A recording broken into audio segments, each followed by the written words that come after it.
चलो बच्चों, तो आज हम लोग अकाउंट में नए चैप्टर का रिवीजन देखें ना भाई। आज हमें अकाउंट में पार्ट 2 का थर्ड चैप्टर जो फाइनेंशियल स्टेटमेंट ऑफ कंपनी या कहो कंपनी के फाइनल अकाउंट्स, उनका रिवीजन हमें देखना है। ठीक है ना। जो लॉन्ग चैप्टर्स में हमारा रिवीजन चल रहा था लॉन्ग सम्स के लिए, तो उनके लिए ये हमारा आखिरी चैप्टर है कि भाई कंपनी के फाइनल अकाउंट हमें समझने हैं। अब आपको भी ध्यान है ये कि भाई कंपनी जब अपने फाइनल अकाउंट्स तैयार करती है ना, तो वो दो फाइनल अकाउंट तैयार करती है। दो मतलब कि भाई दो तरीके से। एक जो कंपनी अपने लिए पर्सनली तैयार करती है वो, और एक जो कंपनी पब्लिक के सामने इश्यू करती है। भाई कंपनी पब्लिक से पैसे ले रही है ना शेयर्स के थ्रू, तो पब्लिक को बताना पड़ता है कि भाई देखो हमारे पूरे साल का ये अकाउंटिंग है कि नहीं।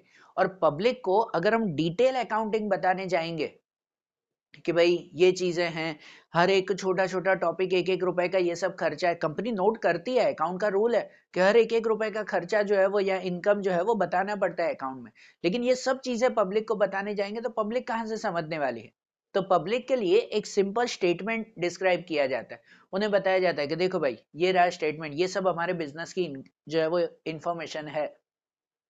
बरोबर। तो हम भी जो टेक्स्ट बुक में सम्स करते हैं या जो काउंटिंग करते हैं, वो वैसा फाइनल अकाउंट होता है जो हम पब्लिक के सामने इश्यू करें। वो डिटेल्ड नहीं है, एक स्टेटमेंट्स है खाली। कंपनी पब्लिक के सामने दो स्टेटमेंट तैयार करती है, एक statement of profit and loss statement है, अकाउंट नहीं। इसलिए तो अकाउंट तो कंपनी खुद के लिए तैयार करती है, पर्सनली उनके पास होता है। पब्लिक के सामने वो स्टेटमेंट डिस्क्राइब करती है कि statement of profit and loss और दूसरा बैलेंस शीट। ये भी शीट ही है, अकाउंट थोड़ी है, ये भी शीट है। ये दो चीजें कंपनी पब्लिक के सामने रखती है और हमें भी ये दो ही बनाने हैं। और कंपनी फाइनल अकाउंट आपको ये भी ध्यान है कि भाई ये एकदम सिंपल है। जो आपने पार्टनरशिप का फाइनल अकाउंट किया है पार्ट 1 में जैसे किया था, तो कॉम्प्लेक्स आता था, एडजस्टमेंट आते थे, यहाँ तो कुछ भी नहीं। ये तो फॉर्मेट वाइज है कि भाई फॉर्मेट आप तैयार करो और खाली वैल्यू रखो, सिंपल रहता है ये, है कि नहीं। अच्छा, अब मेन पॉइंट ये है कि स्टूडेंट फॉर्मेट में कंफ्यूज हो रहा है कि भाई डायरेक्ट रखें कि भाई फॉर्मेट करें। जैसे मैंने, ये तो अभी रिवीजन चल रहा है, मैंने जो डायरेक्टली सम किए हैं जो पुराने वीडियो हैं, उसमें मैंने फॉर्मेट में मेन मेन हेडिंग्स लिखी है और उसके बाद डायरेक्ट अमाउंट्स लिखी है वैसे। और स्टूडेंट कहते हैं कि भाई मेन हेडिंग के साथ सब हेडिंग भी होनी चाहिए। ठीक है ना, कितने टीचर्स कितने स्कूल में कह रहे हैं। चलो मैं एक बात बता रहा हूँ, आप दोनों मेथड से करो, कोई भी गलत नहीं है। अब हेडिंग सब हेडिंग्स नहीं भी लिखोगे तो भी ठीक है। जैसे मैंने सम्स करवाए हैं उसमें पुराने वीडियोस में, अब उनकी तरह अगर मेन हेडिंग खाली लिखकर सब हेडिंग ना लिखो, डायरेक्ट अमाउंट्स लिखते जाओ, तो भी आपका सम करेक्ट है। 11 में से 11 मार्क्स मिलेंगे, एक भी बात कट नहीं होगा, कोई प्रॉब्लम नहीं है। पर कितने स्कूल में ये कहते हैं कि नहीं कंपलसरी सब हेडिंग्स लिखने हैं। ये आपको माइंड में डाउट रहता हो तो कोई चिंता नहीं है बेटा कि भाई सब हेडिंग से याद करने हैं, 10 मिनट लगेंगे, आप हेडिंग से याद कर लो, उसके अकॉर्डिंग करो। बरोबर ना। आप लिख भी रहे हो एक्स्ट्रा तो भी कोई दिक्कत नहीं है, और डायरेक्ट मेन हेडिंग्स के अकॉर्डिंग सम कर रहे हो तो भी कोई दिक्कत नहीं है। बरोबर, दोनों ही चीजें बिल्कुल करेक्ट है, आप बेफिक्र होकर सम करो। पर अगर मन में डाउट रह रहा है हमारा, ये चीज जो है वो सबसे ज्यादा जरूरी है कि अगर माइंड में डाउट है, नहीं नहीं ऐसा हो गया तो मार्क्स कट हो गए तो ऐसा हो गया, तो बेफिक्र होकर याद कर लो, टेंशन खत्म, काम अच्छी तरह से होगा। टेंशन नहीं होनी चाहिए सिर्फ कि भले काम मजे से करो, कर याद करना है ठीक है, याद करके करो। फिर नहीं याद हो रहा है, टेंशन छोड़ दो, डायरेक्ट मेन हेडिंग करके करो तो भी कोई प्रॉब्लम नहीं है। बस टेंशन नहीं होनी चाहिए, स्ट्रेस मत लो। नहीं हो रहा है तो छोड़ दो, बराबर। और हो रहा है कि नहीं भाई मार्क्स कट होंगे ऐसा होगा, तो याद कर लो तो भी कोई चिंता नहीं, बराबर। तो इसके लिए मैं कैसे करवा रहा हूं कि मैंने जो पुराने वीडियोस बनाए थे उसमें डायरेक्टली सॉल्व किया था। अब मैं जो एग्जाम्पल अभी सॉल्व करवा रहा हूँ रिवीजन में, उसमें मैं सब हेडिंग्स के साथ करवा रहा हूँ। बरोबर ना। कि जिन स्टूडेंट को लग रहा है कि सब हेडिंग भी लिखनी है और उसके साथ सॉल्व करना है, ठीक है, मैं वैसे भी एक एग्जांपल्स आपको बता रहा हूँ। ठीक है ना, हम सब एग्जांपल जो सॉल्व करेंगे वो सॉल्व सब हेडिंग्स के साथ करेंगे, तो कोई चिंता नहीं। आप ऐसे भी एक बार प्रैक्टिस देख लो, समझ में आ जाएगा आपको। जो इजी लगे वैसे करो आप, दोनों मेथड करेक्ट है, कोई चिंता नहीं उसमें। बरोबर। तो जैसे ये रिवीजन देखना है हमें, तो रिवीजन मैंने 3 दिन में कन्वर्ट किया है। आज हम लोग सिर्फ प्रॉफिट एंड लॉस अकाउंट बनाना सीखेंगे, सब हेडिंग्स के साथ भी। ठीक है ना, प्रॉफिट एंड लॉस अकाउंट बनाना सीखेंगे, कल बैलेंस शीट के क्वेश्चंस देखेंगे, और फिर परसों इन दोनों के साथ में जो पूरा आता है, बराबर। एग्जाम में कितनी बार सिर्फ पूरा ही आता हो 11 मार्क में, ऐसा नहीं है। 11 मार्क के क्वेश्चन में प्रॉफिट एंड लॉस अलग पूछ लेते हैं, बैलेंस शीट अलग पूछ लेते हैं, एक ही क्वेश्चन में 2 सम होते हैं। ऐसा भी 1-2 बार पूछा हुआ है बोर्ड में कि भाई ऐसा भी होता है कि खाली 11 मार्क का क्वेश्चन है, 5 मार्क का प्रॉफिट एंड लॉस हो गया, 6 मार्क का बैलेंस शीट हो गया, वो अलग कंपनी का है, ये अलग कंपनी का है, 2 सम करने एक ही क्वेश्चन के अंदर। तो ऐसा भी आता है, या 11 मार्क का पूरा क्वेश्चन भी आता है। इसीलिए एग्जाम्पल में या फाइनल एक्सरसाइज में जो सेपरेट क्वेश्चंस हैं, वो सेपरेट क्वेश्चंस की भी प्रैक्टिस करना। थियरी वाइज इसमें से कुछ भी नहीं आता है ना, ना एमसीक्यू, ना 1 मार्क, ना कुछ भी नहीं, तो खाली इलस्ट्रेशन के सम्स और फाइनल एक्सरसाइज के सम्स, उनकी प्रैक्टिस कर लो अच्छी तरह से। 11 में से 11 मार्क कंफर्म, बरोबर। तो हम यहाँ पर प्रॉफिट एंड लॉस अकाउंट देखेंगे आज रिवीजन में विद हेडिंग्स, सब हेडिंग्स के साथ। तो आपको बेसिक तो ध्यान ही है, पर फिर भी अगर प्रॉफिट एंड लॉस स्टेटमेंट बनाना है तो statement of profit and loss account ये फॉर्मेट बनाते हैं, ये सब हेडिंग्स के साथ इतना हमेशा पहले लिख देते हैं, बरोबर ना, इतना लिख देते हैं, ये 7 स्टेप। फिर जो भी इलस्ट्रेशन की अमाउंट हो वो अमाउंट खाली हम ब्लैंक्स की तरह लिखते जाएंगे, बरोबर। देखो ये फॉर्मेट जैसे बनता है कि serial number, particular, note number और 2 अमाउंट। इसमें अंदर की अमाउंट आपकी कैलकुलेशन के लिए होती है, बाहर फाइनल अमाउंट लिखते हैं हम लोग, बरोबर। और यहाँ जैसे लिखते हैं हम कि भाई 7 स्टेप्स होते हैं हमारे statement of profit and loss में, 7 स्टेप लिखते हैं, जिसमें पहला स्टेप आता है रेवेन्यू फ्रॉम ऑपरेशंस, जैसे सेल कहेंगे, जो भी क्वेश्चन में सेल दी गई हो वो अमाउंट वहां डायरेक्टली लिखेंगे। फिर उसके बाद अदर इनकम आती है, तो अदर इनकम में जो है वो क्या कह सकते हैं कि सेल के अलावा कुछ भी इनकम आती हो वो सब इनकम। यहाँ भाई पुराना फर्नीचर बेचा है, कोई भंगार में बेचकर पैसे मिले, सेल के अलावा जो भी इनकम आती हो, कहीं से ब्याज मिला या कुछ भी, तो वो सब अदर इनकम यहाँ पे। फिर थर्ड लिखते हैं टोटल रेवेन्यू। टोटल रेवेन्यू में सेल और अदर इनकम का प्लस, 1 और 2 का प्लस, वो यहाँ पे टोटल रेवेन्यू। उसके बाद नंबर 4 पे आते हैं एक्सपेंसेस। अब मैंने जब पुराने सम्स करवाए, पुराने वीडियो में थे, तो एक्सपेंस के अंदर मैं बोलता था कि आप गैप छोड़ दो, फिर जो जो क्वेश्चन में एक्सपेंस हो वो सब क्वेश्चन के एक्सपेंस वहां पे लिखते जाओ, तो भी करेक्ट है, कोई चिंता नहीं। और अगर आप पूरी हेडिंग लिख रहे हो तो हेडिंग के साथ एक्सपेंस के अंदर ये जो है वो सब हेडिंग्स होती हैं, बराबर ना, ये 7 सब हेडिंग्स होती हैं एक्सपेंस के अंदर, ये सब हेडिंग्स लिखना। फॉर्मेट लिख रहे हो तो पूरा ही, क्या एक्सपेंस के अंदर पहला आता है cost of material consumed. Cost of material consumed जिसे नॉर्मली हम लोग परचेज कहते हैं, जैसे ये आता है ना रेवेन्यू फ्रॉम ऑपरेशन, सेल कहते हैं, तो ये कॉस्ट ऑफ मटेरियल कंज्यूम्ड वो परचेज आता है। कोई परचेज की अमाउंट हो तो वो यहाँ लिखते हैं cost of material consumed. Second आता है change in stock of finish goods. Change in stock of finish goods जिसे हम लोग कहते हैं जनरली कि opening stock minus closing stock. Opening stock minus closing stock वो सब यहाँ पे आता है। Change in stock of finish goods mind में याद रखते जाना, ठीक है, कि change in stock of finish goods के क्वेश्चन में कभी भी ओपनिंग और क्लोजिंग स्टॉक दिया हुआ हो तो दोनों को माइनस करके यहाँ लिखा जाता है, opening stock minus closing stock, वो change in stock of finish goods. उसके बाद डायरेक्ट एक्सपेंस की हेडिंग आती है, डायरेक्ट एक्सपेंस के, जहां डायरेक्ट एक्सपेंसेस में लिखे जाते हैं कि जो भी हम परचेज करने के लिए डायरेक्टली एक्सपेंस दे रहे हैं, भाई वेजेस दे रहे हैं या कोई रेलवे फ्रेट होता है या कुछ भी परचेज करने के जो भी एक्सपेंसेस होते हो वो सब ये डायरेक्ट एक्सपेंस। आप कोई सामान इंपोर्ट कर रहे हो, परचेज कर रहे हो, उसका कुछ भी खर्चा देना पड़ रहा है आपको, परचेज एक्सपेंसेस, वो सब डायरेक्ट एक्सपेंस में आ जाते हैं। उसके बाद है employee benefit expense. Employee benefit expense, employee के लिए कुछ भी खर्चा कर रहे हैं, एम्प्लॉय को सैलरी दे रहे हैं, एम्प्लॉय के लिए कुछ प्रोविजन रखा है, वो आता है ना वर्कमैन कंपनसेशन रिजर्व या कुछ भी ऐसे प्रोविजन एम्प्लॉय के लिए रखे हुए हैं, वो सब इसमें एम्प्लॉय बेनिफिट एक्सपेंस। उसके बाद फाइनेंशियल कॉस्ट। फाइनेंशियल कॉस्ट में आ जाते हैं कि हर तरह के जो भी इंटरेस्ट, जो भी फाइनेंस के ऊपर जो है वो हमने कॉस्ट दिया है, भाई कैपिटल इंटरेस्ट देना है, बराबर, कहीं पे जो है वो डिबेंचर हमने लिए तो डिबेंचर के ऊपर इंटरेस्ट देना पड़ता है, शेयर है तो शेयर के ऊपर इंटरेस्ट देना पड़ता है, जो भी हमारा कैपिटल है उसके ऊपर कुछ भी ब्याज देना पड़े या उसके ऊपर कोई भी खर्चा करना पड़े तो वो फाइनेंशियल कॉस्ट। फाइनेंशियल कॉस्ट में सिंपल याद रखते हैं सब इंटरेस्ट की अमाउंट आती है, किसी को भी कुछ भी इंटरेस्ट दिया है, डिविडेंड दिया है, तो वो सब चीजें यहाँ पे फाइनेंशियल कॉस्ट में। फिर दूसरा डेप्रिसिएशन एंड अमोर्टाइजेशन। डेप्रिसिएशन, कोई भी एसेट्स पे डेप्रिसिएशन लग रहा है, या अमोर्टाइजेशन कहते हैं कि भाई कोई भी एसेट्स की वैल्यू, कोई भी इनटेंजिबल एसेट्स की वैल्यू रिटर्न ऑफ कर रहे हो या कुछ भी, तो वो यहाँ पे जैसे होता है ना, कितनी बार की गुडविल रिटर्न ऑफ कर दी, कोई पेटेंट है वो पेटेंट को रिटर्न ऑफ कर दिया कि उसे पूरी तरह से खत्म कर दिया, वो सब एक्सपेंस यहाँ पे अमोर्टाइजेशन में। तो डेप्रिसिएशन एंड अमोर्टाइजेशन, और दूसरे अदर एक्सपेंस, इन सब के अलावा कोई एक्सपेंस किए हो, भाई स्टेशनरी का खर्चा दिया हुआ है, कोई प्रिंटिंग का जो है वो खर्चा दिया हुआ है, या कोई पोस्ट का एक्सपेंसेस होते हैं, तो ये सब जो भी एक्सपेंस है अदर, इन सब के अलावा वो यहाँ, और आखिरी में टोटल एक्सपेंस। बरोबर, तो अगर आप लोग सब हेडिंग बना रहे हो तो एक्सपेंस उसके अंदर ये 7 चीजें लिख दिया करो नीचे, टोटल एक्सपेंस। बरोबर, और फिर कोई भी अमाउंट आए तो वो अमाउंट यहाँ ब्रैकेट में लिखते जाओ, मतलब जो भी नाम आए वो नाम ब्रैकेट में लिखते जाओ और यहाँ पे अमाउंट लिखो। बात समझ में आ रही है? बराबर ना, ऐसे। या फिर अगर ये हर हेडिंग लिखकर सबके बीच में एक एक लाइन छोड़नी है तो एक एक लाइन भी छोड़ो तो भी चलेगा। बराबर, और नहीं छोड़ोगे, ये 7 स्टेप लिख दोगे तो भी ठीक है। ठीक है ना, मैं पुराने वीडियो में करवा रहा था कि एक्सपेंस लिख के जगह छोड़ दो 7-8 लाइन तो भी चलता है, और आप जगह नहीं छोड़ रहे हो, उसकी जगह ये 7 हेडिंग्स लिख रहे हो कि अगर स्कूल में बोला हुआ है हेडिंग लिखनी है तो ये 7 हेडिंग लिख देना, फिर जो भी अमाउंट है वो इसमें लिखना। मैं करवा रहा हूँ इलस्ट्रेशन, ध्यान आ जाएगा उसमें।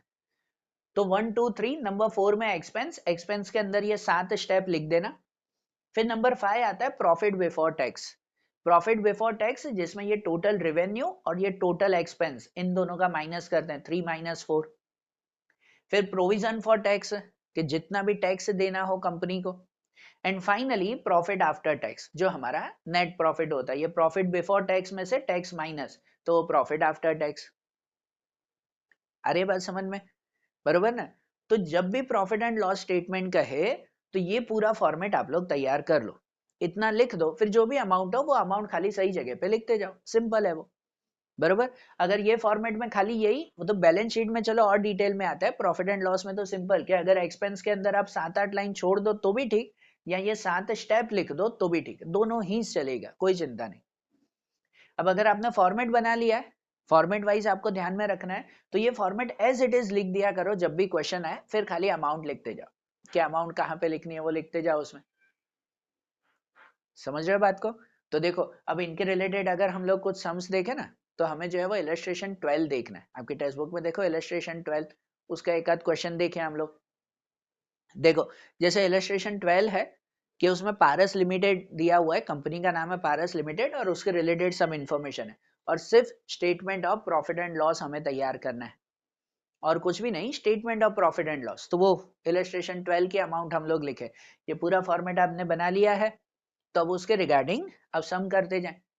कि अब देखो, जैसे इलस्ट्रेशन 12 में सबसे पहले दिया हुआ है कॉस्ट ऑफ मटेरियल कंज्यूम्ड, तो कॉस्ट ऑफ मटेरियल कंज्यूम 6,25,000 है, तो कॉस्ट ऑफ मटेरियल कंज्यूम वही आता है ना, वो हमारा परचेज कहलाता है, एक्सपेंस के अंदर है, आपने वो हेडिंग बनाई हुई है। तो कॉस्ट ऑफ मटेरियल कंज्यूम्ड वो डायरेक्टली यहाँ पर लिख देंगे, कितना, 6,25,000। बरोबर, फिर दिया हुआ change in stock of finish goods, तो change in stock of finish goods वो भी दिया हुआ ही है हेडिंग। बरोबर, आप इसलिए जब ब्लैंक छोड़ देते हो तो वो ऑलरेडी 90% हेडिंग तो बनी जाती है, कोई दिक्कत भी नहीं है। पर फिर भी change in stock of finish goods, तो उसकी डायरेक्टली अमाउंट लिख देंगे 40,000। बरोबर, वो हेडिंग है ना। फिर उसके बाद दिया हुआ employ salary and provision for employees, तो employ salary and provision for employees वो किस में लिखेंगे, तो वो एम्प्लॉय बेनिफिट एक्सपेंस में लिखें।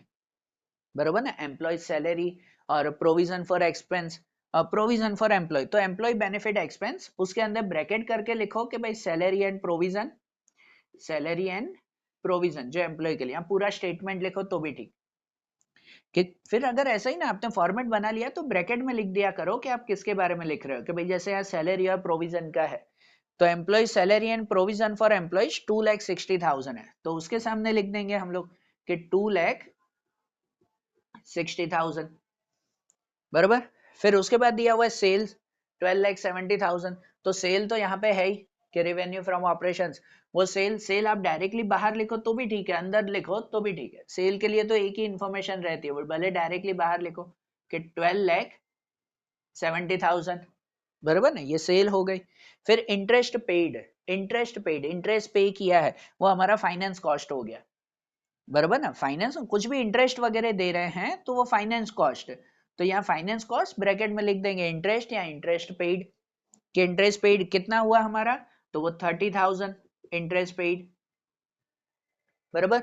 फिर उसके बाद दिया हुआ ऑफिस एंड सेल्स एक्सपेंस, तो ऑफिस एंड सेल्स एक्सपेंस वो कौन से हो जाएंगे, वो हमारे ये डायरेक्ट एक्सपेंस में आ जाएंगे, बराबर। ऑफिस और sales related, purchase related, office related, या फिर कहो एडमिनिस्ट्रेशन के एक्सपेंसेस, वो सब हमारे डायरेक्ट एक्सपेंस में हो गए, बराबर। तो भाई ये ऑफिस एंड सेल्स एक्सपेंस वो किस में आ जाएगा, डायरेक्ट एक्सपेंस, तो जो डायरेक्ट एक्सपेंस है उसके सामने लिख दो वो 52,000, बराबर, office and sales expense.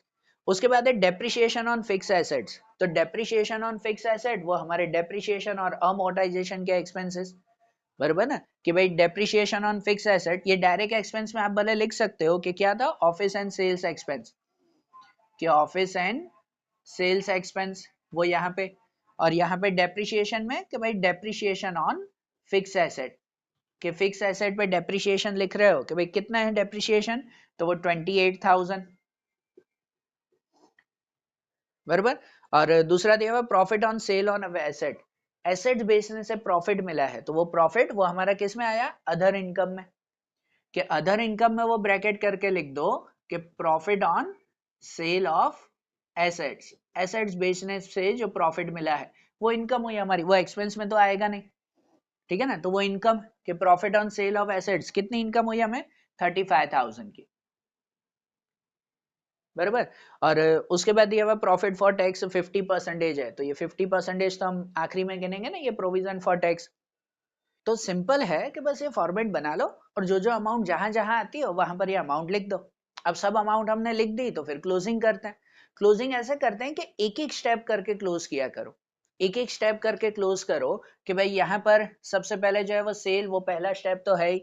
Number 2 other income, वो अदर इनकम में भी भले डायरेक्टली बाहर क्लोज करना, मतलब कि बाहर के अमाउंट में लिखते जाना, बराबर ना, एक एक स्टेप करके, तो भाई फर्स्ट तो डायरेक्ट बाहर ही लिखा है, सेकंड भी बाहर ही है other income, third total revenue, जहां टोटल रेवेन्यू में इन दोनों का प्लस किया जाता है, दो लाइन करके प्लस कर देते हैं, कि यहाँ पर प्लस हो जाएगा कितना, 13,05,000, बराबर। ये नंबर 3 भी हुआ। फिर उसके बाद नंबर 4, नंबर 4 में एक्सपेंस है ना, कि सब एक्सपेंस लिख दिए, कोई एक्सपेंस ना लिखा हो तो उसकी जगह डैश कर दो, अपना फॉर्मेट बनाया है, कुछ ना आता हो तो डैश कर दो, और आखिरी में टोटल एक्सपेंस, तो जो टोटल एक्सपेंस हम लोग बाहर करके लिखेंगे, कि भाई इन सब का एक्सपेंसेस अगर हम लिख दें तो कितना आ जाएगा इनका एक्सपेंस, ये 0 0 यहाँ पे हो जाएगा 7 और 8 15, ऊपर 1, यहाँ पे 7 और 5 12 18 20 और 23, ऊपर 2, तो 6 और 10 10,35,000 के ये टोटल एक्सपेंस, यहाँ पे लिख देता है ना कि ये टोटल एक्सपेंसेस ये हुए, बराबर, आप लाइन में लिखना, बराबर। फिर उसके बाद प्रॉफिट बिफोर टैक्स, नंबर 4 हो गया क्लियर, एक्सपेंसेस का टोटल एक्सपेंस। उसके बाद प्रॉफिट बिफोर टैक्स, तो प्रॉफिट बिफोर टैक्स में ये इनकम में से एक्सपेंसेस माइनस करते हैं, कि इनकम में से एक्सपेंस माइनस करेंगे, जितना बचेगा, कि भाई कितना बचेगा, यहाँ इनकम में से माइनस करो, कि ये 0, यहाँ पे 7 बचेगा, और 12 में से 10 जाएगा 2, 2,70,000 के प्रॉफिट बिफोर टैक्स, 2,70,000। उसके बाद नंबर 6 प्रोविजन फॉर टैक्स, कि जितना प्रोविजन रखना है, यहाँ दिया हुआ है कितना, तो 50% प्रोविजन रखना है हमें, तो 50% मतलब कि इसके 50% निकालेंगे, 2,70,000, उसके 50% अगर करो तो 1,35,000 हो जाएगा। और आखिरी में प्रॉफिट आफ्टर टैक्स, जो प्रॉफिट आफ्टर टैक्स में से, ये प्रॉफिट में से हम लोग टैक्स माइनस करेंगे, प्रॉफिट में से टैक्स माइनस कर दे, बाकी की हमारी अमाउंट, तो 50% टैक्स दे दिया, बाकी का 50% हमारा प्रॉफिट, 1,35,000, दो लाइन करके क्लोज कर देंगे, कि ये हमारा नेट प्रॉफिट हो गया, बरोबर। सिंपल हुआ ना ये, बस फॉर्मेट याद रखो, एक्सपेंसेस और इन सब का जो है वो फॉर्मेट अच्छी तरह से याद रखो, फिर खाली वैल्यू रखते जाओ उसमें, बरोबर ना, डायरेक्ट आंसर आ जाएगा। समझ लो भाई, नोट कर लो एक बार, ये इलस्ट्रेशन 12 है वो नोट कर लो। अब ऐसे ही इलस्ट्रेशन 13 भी देखें, इलस्ट्रेशन 13 भी देखें तो वो भी समझ में आ जाएगा कि सब वैल्यू कैसे रखनी है, फॉर्मेट के हिसाब से एक बार समझ लो वो भी। देखो अब जैसे इलस्ट्रेशन 13 है कि उसमें दिया हुआ ना, श्री शहजानंद लिमिटेड, उसका है, वो कंपनी है और उसका भी प्रॉफिट एंड लॉस अकाउंट हमें तैयार करना है। तो अगर उसमें भी तैयार करें, जो जो अमाउंट दी गई है फॉर्मेट वैसे ही बना लेना है पूरा, कि ये सातों स्टेप एक्सपेंस के अंदर भी ये सातों एक्सपेंस हम लोग लिख देंगे, और उसके बाद अब अमाउंट लिखते जाएं कि कौन सी अमाउंट कहाँ आएगी, वो खाली ध्यान देते हैं। जैसे पहले दिया हुआ ऑफिस एंड सेल्स एक्सपेंस 40,000, तो वो एक्सपेंस में आएगा। अगर फॉर्मेट बनाया है तो उसे डायरेक्ट एक्सपेंस में लिख दो कि ऑफिस एंड सेल्स एक्सपेंस, बराबर ना, एडमिनिस्ट्रेशन एक्सपेंस में आ जाएगा वो। तो यहाँ पर ऑफिस एंड सेल्स एक्सपेंस, कि वहां एडमिनिस्ट्रेशन एक्सपेंस कोई उससे अलग लिखेगा एडमिनिस्ट्रेशन एक्सपेंस तो भी ठीक, डायरेक्ट एक्सपेंस में मेंशन कर दो तो भी ठीक है, कि उसके सामने अमाउंट आ जाएगी वो 40,000 की। उसके बाद दिया हुआ सेल्स है 16 लाख का, तो सेल लिखें, तो सेल तो ये रेवेन्यू फ्रॉम ऑपरेशन, सेल तो डायरेक्टली बाहर ही लिखें 16 लाख, वो सेल की अमाउंट, बराबर। उसके बाद सैलरी है 5 लाख की, तो सैलरी, और उसके बाद जो है वो वेजेस, तो सैलरी अगर लिखें तो सैलरी जो है वो एम्प्लॉय बेनिफिट एक्सपेंस में वहां पे आ जाएगा ना सैलरी, कि सैलरी एम्प्लॉय बेनिफिट एक्सपेंस में लिख दें कि सैलरी कितनी दी गई है, सॉरी 5 लाख, तो वो यहाँ पे लिख दें 5 लाख।